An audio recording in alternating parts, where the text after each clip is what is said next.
Panorama Empresarial, programa de noticias y análisis del acontecer empresarial y económico, tanto de Puerto Rico como del mundo. Es desarrollado por la Facultad de Empresas de la Universidad Interamericana de Puerto Rico, Recinto Metropolitano. Bienvenido a otro programa de Panorama Empresarial. Bueno, tuvimos en un impasse por algunos meses, y es que estaba yo involucrado en otros proyectos, pero hemos regresado con la misma fuerza de siempre para llevarles a ustedes informaciones y análisis sobre temas económicos y empresariales que afectan tanto a Puerto Rico como al resto del mundo.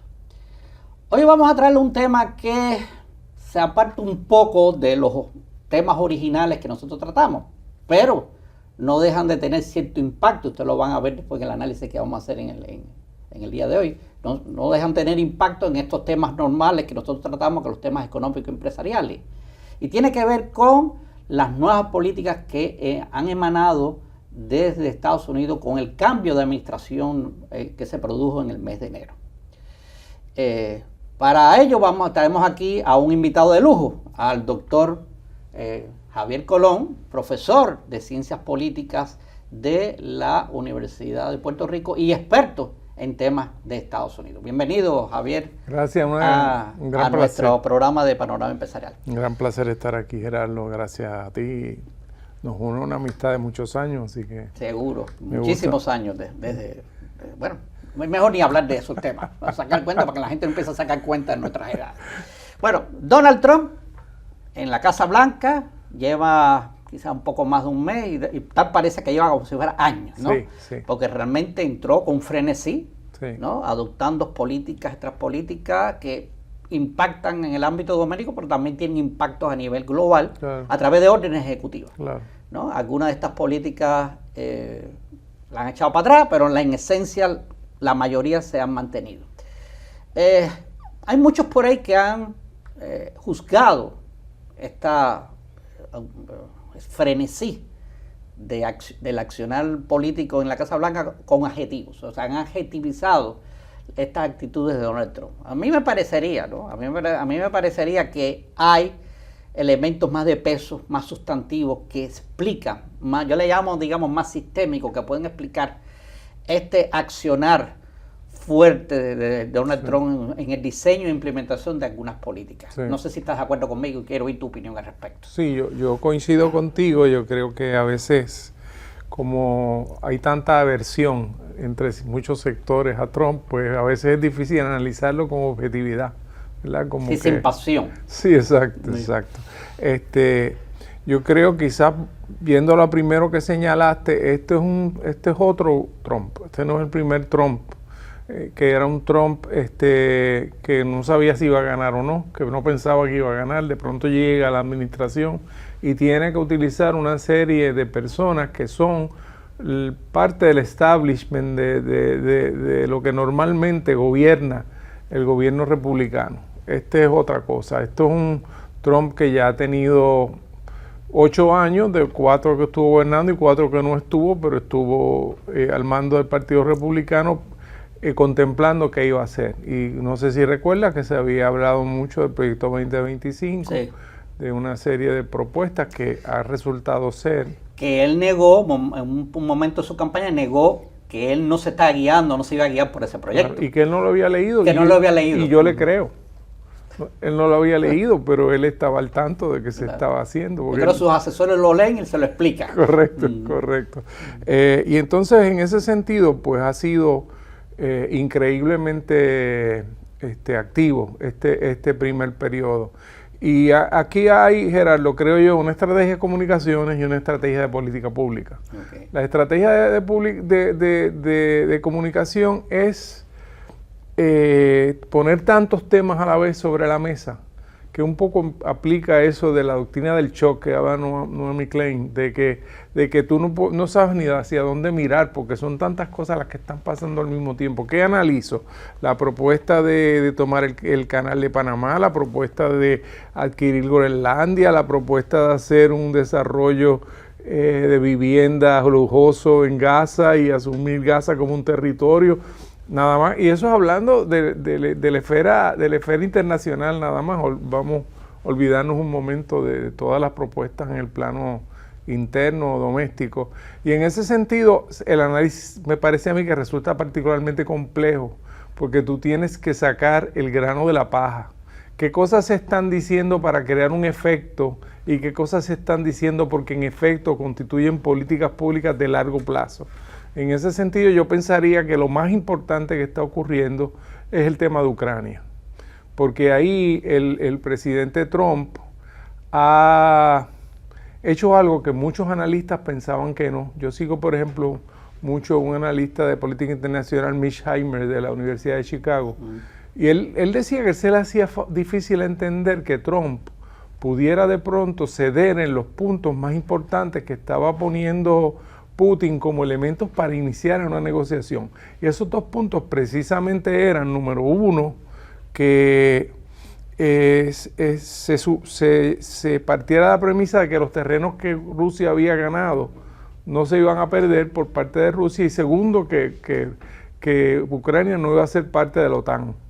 Y de pronto, antes de empezar las negociaciones, ya Estados Unidos, por voz de los voceros de Trump y el propio Trump, acceden a esos dos puntos. Y entonces, pues eso ya da base a que esta negociación va a ser una negociación seria. He estado mucho pensando en la situación perdóname esta digresión, de Fidel cuando se negoció el crisis de los misiles. De los misiles. Que él se molestó muchísimo. Porque lo dejaron fuera. Lo dejaron fuera. Y ahora se está repitiendo el mismo esquema. El mismo esquema. Que si tú ves un poco atrás, inclusive vamos un poco historia, en la Segunda Guerra Mundial, cuando la conferencia de Yalta, que se estableció la repartición de Polonia, los polacos no estaban presentes. Correcto. O sea, correcto. Es un poco la posición de las grandes potencias, ¿no? Correcto. Con respecto a los países menores. Correcto. Y entonces pues hay quien dice, y yo pienso que tiene alguna cierta razón, que en cierto modo Trump está dándole el reloj hacia atrás. O sea, es una conducta que se parece mucho más a la de McKinley a principios del siglo XX, en términos de una visión más toscamente imperial quizás. Y en ese sentido, pues, estamos realmente ante un momento clave de la historia del mundo, porque el nivel de alteración de lo que es la política internacional de Estados Unidos y además el tema de cuán profundo va a ser el cambio político en Estados Unidos, si va a ser un cambio electoral más o si va a ser un cambio en la naturaleza del régimen. Ahora mismo acaba de salir un artículo muy importante de Levitsky, profesor de Harvard, que dice que Estados Unidos se está moviendo hacia un modelo de autoritarismo competitivo, que se parece más a los regímenes como de Putin y otros, que hay elecciones, pero realmente la competencia entre distintas facciones políticas se hace mucho más difícil por el uso del Estado para evitar que realmente las elecciones sean justas, sean realmente, y que pues se debe esperar más investigaciones de las finanzas de los opositores, se debe esperar un manejo más fuerte de la prensa, demandas contra los medios corporativos de prensa para que no tomen medidas. Atemorizarlo con niveles. Atemorizar. Ahora, en ese punto la pregunta es, ¿y el sistema político institucional norteamericano, que históricamente ha sido sólido, tendrá condiciones para parar, ser una detente a esa intención autoritaria que se está viviendo en Washington? Bueno, como otras cosas en la vida, me puedes preguntar si quiero ver el vaso medio lleno o medio vacío. Medio lleno, Trump probablemente no puede enmendar la Constitución. Si no puede enmendar la Constitución, no puede correr un tercer término, a menos que decida ir por encima de la Constitución. Ahí ya no es un autoritarismo competitivo, ahí es otra cosa, ahí es un rompimiento total con la tradición política norteamericana. Vienen unas elecciones de medio término. Esas elecciones siempre son un referéndum sobre qué piensa la gente. Sobre el incumbente de la Casa Blanca. El incumbente de la Casa Blanca. Y si eso produjera un veredicto a favor o en contra, va a ser muy importante. Yo te diría que en lo que yo llevo estudiando esto, los últimos 30, 40 años, se me ocurre que quizás sean las elecciones de medio término más importantes que ha habido mucho tiempo, porque si el pueblo norteamericano le da un visto bueno a todo esto que está pasando, realmente va a ser una señal de que una señal más de que esto de Trump no es un fenómeno pasajero, no es un fenómeno de un momento, sino que hay unas nuevas tendencias fuertes en Estados Unidos a favor de algunas de estas políticas. Y en esa línea, precisamente, muchos plantean de que, bueno, toda esta proyección de la Casa Blanca se debe a la visión particular que Trump tiene de la política norteamericana y del mundo, ¿no? Pero ¿se puede encasillar ese análisis con esa expresión, o realmente Trump está encarnando los intereses de algunos grupos de poder que tienen una visión particular? Porque lo que tú me estás hablando ahorita es el sentido popular, que ciertamente, o sea, fueron millones de gente que dieron el voto a Donald Trump creyendo en ciertos aspectos de su mensaje electoral, ¿no? Quizás no todo el mundo está de acuerdo con todo el mensaje, pero él me representa en este punto y yo lo apoyo, ¿no? Más allá de eso, grupos de poder. ¿Hay visión compartida ideológica con esto que está haciendo Donald Trump? Bueno, hay una que es muy obvia, Gerardo, que yo estoy seguro que tú podrías hacer el programa sobre esto y tú sabes más que yo de esto, que es el petróleo vía la energía verde. Obviamente los sectores que producen gas, que producen petróleo, están muy contentos con la elección de Trump. Y Trump les dijo en una conferencia de petroleros y de personas del gas que votaran por él porque él iba a quitar todas las restricciones para la producción de gas, el famoso drill, baby drill. El Franklin, ¿cómo es? Hay una forma de obtener petróleo rompiendo vertical. Fracking.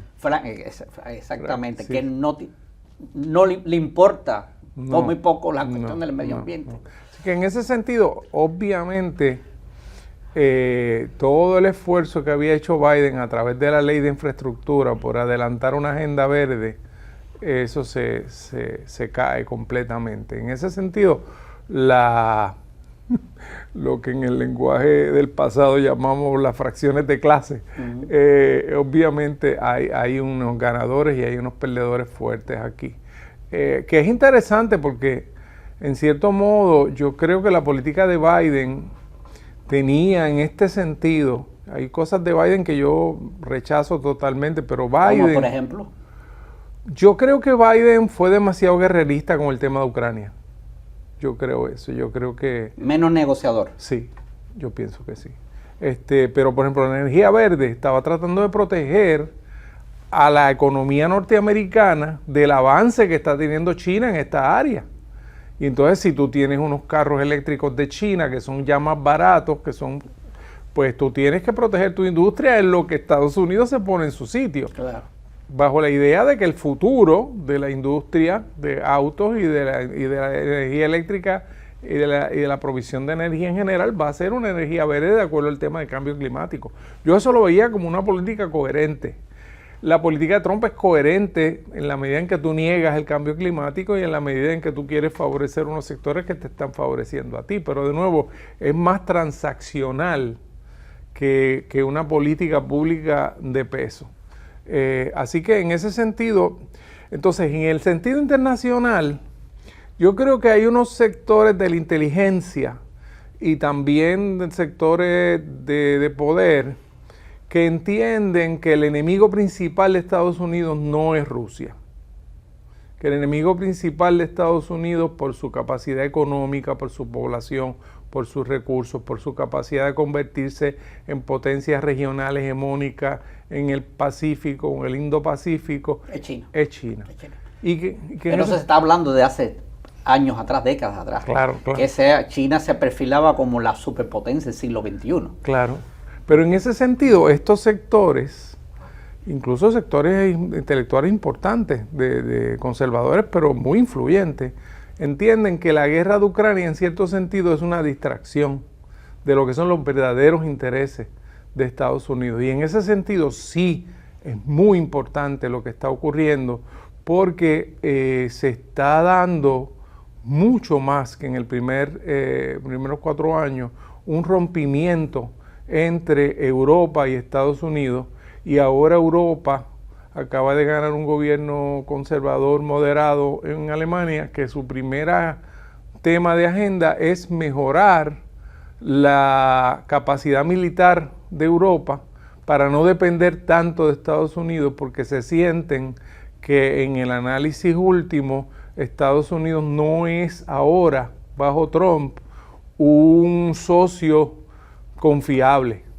porque ha expuesto a Europa, desde que habló este análisis, a la posibilidad de que Rusia, envalentonada con un triunfo en Ucrania, empiece nuevos proyectos de ataque a otros países europeos. Tú hablas de Europa, ¿no? Y podría uno entenderse por lo que tú explicas que hay una posición común europea con respecto a eso. Realmente la hay. Realmente Europa pudiera ser un factor de detente a esta proyección global de Donald Trump, sobre todo por algo concreto que les toca en su frontera, que es el conflicto con Ucrania, porque ciertamente el conflicto con Ucrania está en su frontera, ¿no? Claro. Realmente, yo me pregunto, ¿todos los países europeos estarían en condiciones de ser un factor de detente contra Estados Unidos, de entrar en polémica con el gobierno de la Casa Blanca? Yo diría que la mayoría de los países europeos sí. Obviamente hay unas excepciones, Orbán es una excepción, hay excepciones, pero por lo que voy leyendo, hay una especie de consenso en países como Francia, como Alemania, que son dominantes en la región, de que Europa tiene que empezar a invertir mucho más en su propia seguridad. Y el hecho de que haya habido, estoy seguro que te debe haber llamado la atención mucho esto, que el vicepresidente de Estados Unidos va a la conferencia de Múnich, Vance, y en vez de hablar del tema de Ucrania, habla de la democracia interna en los países europeos. Sí, se mete en terrenos domésticos.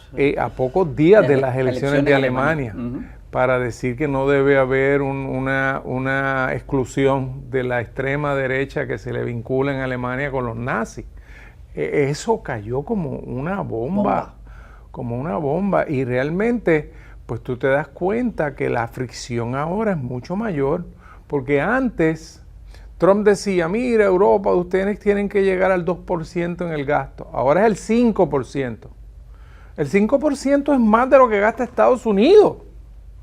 Y eso es lo que se le está exigiendo a Europa que haga, pero al mismo tiempo Trump inicia una negociación para terminar la guerra de Europa y no incluye a los países europeos en la negociación, ni incluye a Ucrania tampoco. Pero Europa no ha reaccionado a eso con fuerza, a esta exclusión europea de la negociación entre Ucrania y entre Estados Unidos y bueno, Rusia. El nuevo gobierno alemán acaba de anunciar que su prioridad internacional es aumentar el gasto militar y entrar en negociaciones con el resto de los países de Europa para aumentar significativamente el gasto y que Europa tenga su propia fuerza militar. Así que yo diría que sí que ha habido una reacción. Okay.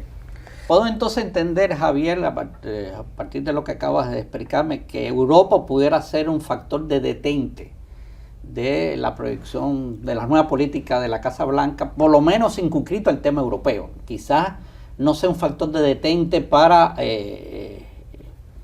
detener a Trump en otros aspectos globales, como por ejemplo el usar las herramientas de los aranceles como forma de doblar el brazo a los países que tienen un déficit, o sea, que tienen un excedente comercial con respecto a Estados Unidos, ¿no? Puedo entenderlo así, ¿verdad?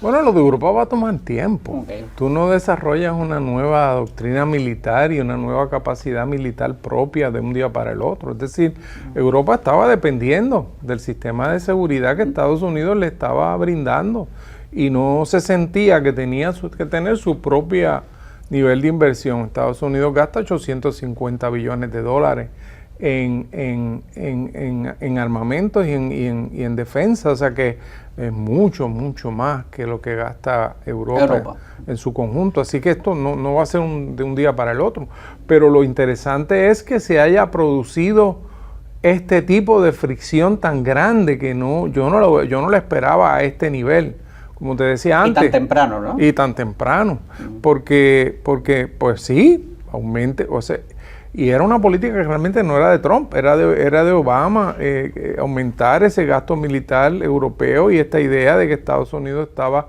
corriendo demasiado con el gasto militar. Pero de eso a esto, que es Vance de ir allí a decirle, porque Vance no solo dice eso, Vance dice, y ustedes le están imponiendo tantas limitaciones a la libertad de expresión en Europa, que a veces nos preguntamos en Estados Unidos si vale la pena defender a Europa. O sea, que fue un señalamiento bien fuerte. Bien fuerte. En Alemania, a una semana de las elecciones. Fue una cosa realmente dramática. Y en ese sentido, pues las fichas como que se están moviendo. Y eso pues son cambios que ya no son cambios de una administración a otra, porque fíjate el problema que tiene Europa. Biden los convenció de que había un frente unido esencial para parar a Rusia en Ucrania, y que estábamos todos del mismo lado y que hacía falta todos invertir, y realmente Europa aumentó el gasto militar y económico en Ucrania, y de pronto de un día para el otro Estados Unidos dice, no, ¿sabes qué? Yo estoy cambiando mi estrategia global. Ese Frente Unido ya no están unidos.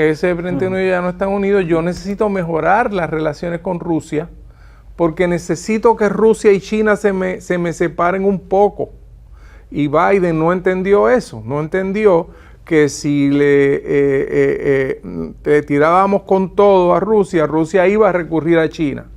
Entonces un poco lo que parece estar detrás es que la estrategia de Biden realmente no funcionó de la forma en que Estados Unidos creía que iba a funcionar, porque Rusia crece a un 4% la vez pasada, cuando estoy seguro, Gerardo, que tú estarás de acuerdo conmigo, cuando empieza la guerra de Ucrania y Estados Unidos anuncia que va a sacar a Rusia del sistema SWIFT de intercambios comerciales y que va a haber una serie de sanciones, pues uno pensó que el golpe sobre Rusia iba a ser fatal, y en cierto modo se llegó a pensar que este era el fin de Putin.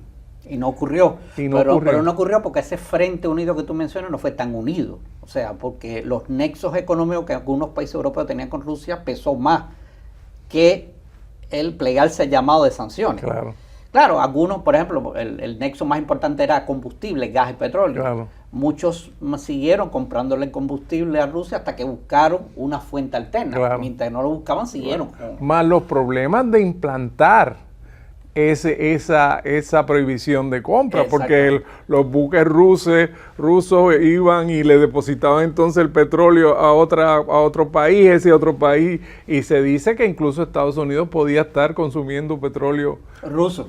Sin saberlo, o haciéndose de la vista larga. Porque las redes de comercio de combustible son tan complejas. Claro, pero también, Gerardo, en un sentido quizás más fundamental, pienso yo,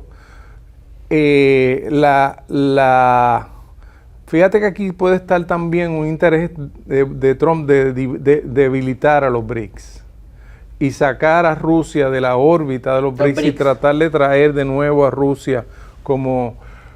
yo digo que en cierto sentido puede ser inverso a lo que hizo Nixon con China, cuando el enemigo principal era la Unión Soviética. Dale quizás el tratamiento más de un país occidental que de un país del tercer mundo. Correcto. Porque el BRIC es una formación de países del tercer mundo. Correcto. Y en ese sentido, yo no sé tú, yo sigo por ejemplo el tenis. Cuando hay un jugador ruso jugando, no aparece la bandera de Rusia.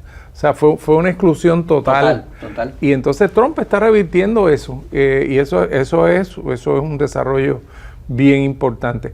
Yo soy de los que creo que hay que acabar la guerra de Ucrania porque está acelerando el reloj nuclear. Estamos bien cerca, que los científicos están cada vez acercando más ese reloj a una conflagración nuclear, y pienso que no hay nada peor que eso. Así que en ese sentido me parece una buena idea negociar la guerra y tratar de llegar al acuerdo que se pueda conseguir para bajar el nivel. Yo no sé si tú has seguido esto, pero cuando Ucrania lanzó cohetes de largo alcance.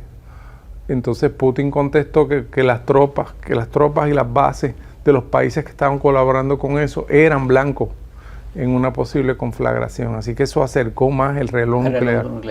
Así que yo en ese sentido pienso que cualquier esfuerzo que se haga para acabar con esa guerra, además que el sufrimiento humano pero lo que pasa es que qué fórmula de terminación de la guerra se va a usar con relación a los intereses de Ucrania, y esa era una cosa que el presidente de Ucrania y si los sectores políticos están asustados, ¿no?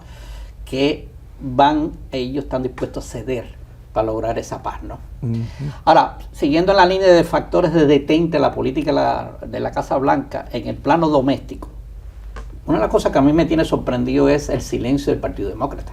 A estas alturas yo podría pensar que el Partido Demócrata hubiera sido un factor de oposición más crítico a las políticas de Trump, sobre todo en el plano doméstico. Sin embargo, no ha sido así, no ha pasado así. ¿Qué tú crees? Bueno, yo creo que el Partido Demócrata se ha identificado mucho con políticas neoliberales que tienden a ser bastante antipáticas. O sea, nosotros tendemos a subestimar el elemento Trump en términos de lo que Trump representa. Trump representa un análisis anti-neoliberal, anti-globalización, que regresen las empresas a Estados Unidos, que regrese la manufactura. Eso es muy simpático en Estados Unidos. Y de hecho Biden se movió en esa dirección también en términos de proteccionismo. Ni Trump ni Biden son neoliberales en ese sentido. Son ambos proteccionistas de distintos gustos, ¿verdad? Pero el Partido Demócrata, en cierto sentido, creo yo que se tiene que reinventar también. Eso que dice Pablo Hernández del Partido Popular, que hay que refundarlo. Probablemente haya que refundar también el Partido Demócrata. Demasiado guerrerista para mi gusto, como que todas las guerras de alguna forma son justificadas. Y Estados Unidos, el récord de guerra de Vietnam, Irak, Afganistán, son todas desastres en términos de política pública internacional, y China se ha mantenido invirtiendo todo su dinero en infraestructura y en mejorar la economía, etcétera, y en ese sentido pues es un riesgo real.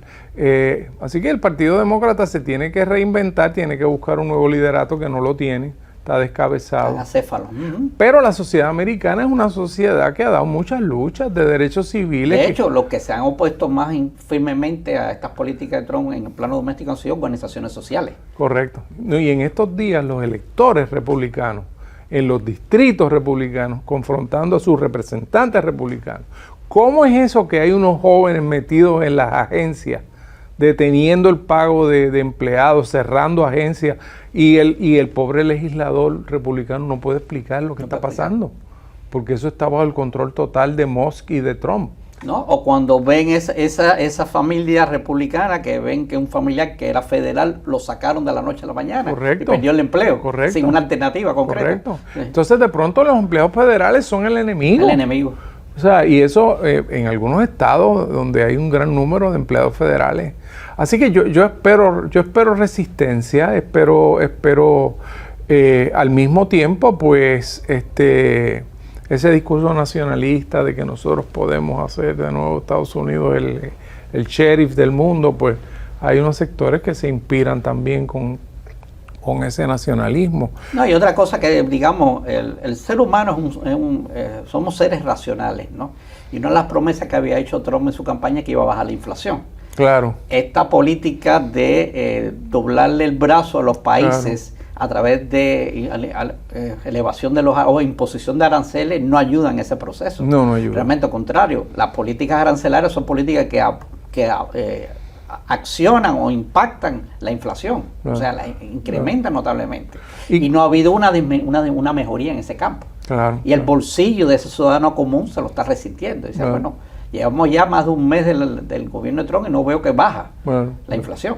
Y fíjate que, por ejemplo, volviendo al tema de las elecciones congresionales de medio término, no hace falta un gran líder para que haya suficientes distritos congresionales que por distintas razones digan, ya sean los precios, ya sean diferencias en términos de despido de empleados públicos, ya sea... En esto, acabo de ver un titular, no sé cuán confiable es la encuesta, que dice que una mayoría de americanos piensa que Trump es más dictador que Zelensky. O sea, la gente yo creo que está demasiado abrumada con este comienzo de Trump como si esto fuera el fin de la historia. No, esto es el primer juego, el primer inning del primer juego, de la primera entrada. O sea, no. Y el hecho de que Trump esté recurriendo a órdenes ejecutivas también revela una cierta debilidad, porque realmente no necesariamente tiene los votos, sobre todo en la Cámara de Representantes, para adelantar muchas de estas agendas. Y entonces estas órdenes ejecutivas, según se firman, según se dejan atrás si se produce un cambio de gobierno en la presidencia.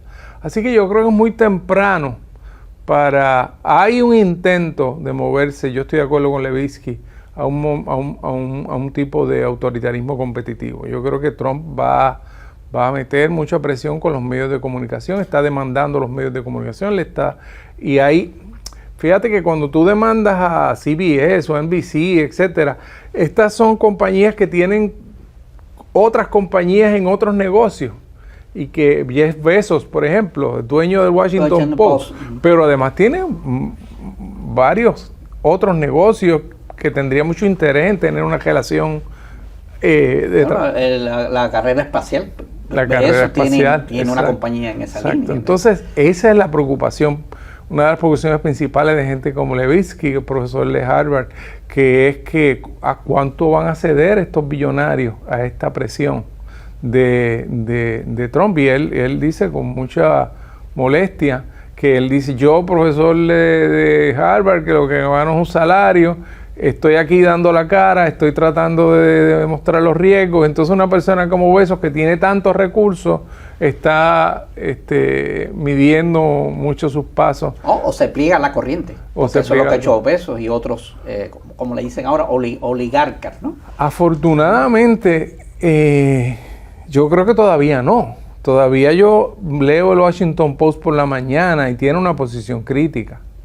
Yo me levanto asustado todos los días. El problema es que Bezos enfrentó una media rebeldía en Washington Post cuando, a raíz de las elecciones, él paró a los editores de que no hicieran, no tiraran editoriales a favor de Kamala Harris. Y más recientemente se iba a poner un anuncio de página entera contra las políticas de Trump después de las elecciones y tampoco pasó. Tampoco. Así que hay una intervención mayor. Pero el Washington Post todavía es una voz crítica de las políticas de Trump. Así que, pero el día que lo deje de ser, se está perdiendo nos estamos acercando más al autoritarismo competitivo. Y entonces el análisis, ¿cómo encaja Puerto Rico? Eso es una buena pregunta. Yo no creo que está claro todavía. Obviamente no es una consideración prioritaria. Yo creo que Puerto Rico está en una situación un tanto vulnerable porque la gobernadora de Puerto Rico es republicana, pero es estadista.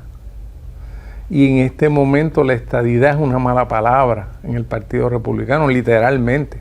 Candidato que se presente en algún medio público a favorecer la estadidad para Puerto Rico es candidato que va a tener una puesta de un enemigo político en una primaria de MAGA. Así que en ese sentido es una situación bastante interesante porque la gobernadora se unió a los demócratas en los proyectos estadistas. Y eso pues es bueno para la política puertorriqueña porque la estadidad tiene mucho apoyo en Puerto Rico. Pero es malo a los ojos de Trump. Pero a los ojos de Trump es malísimo. Así que en ese sentido yo creo que hay mucha ansiedad en este momento. Hay mucha ansiedad. Porque como hemos visto la capacidad de Trump para cambiar lealtades tan rápido porque obviamente cuando manda Vance a hablar en contra del gobierno de Alemania, eso tiene que haber sido consultado con Trump. Claro.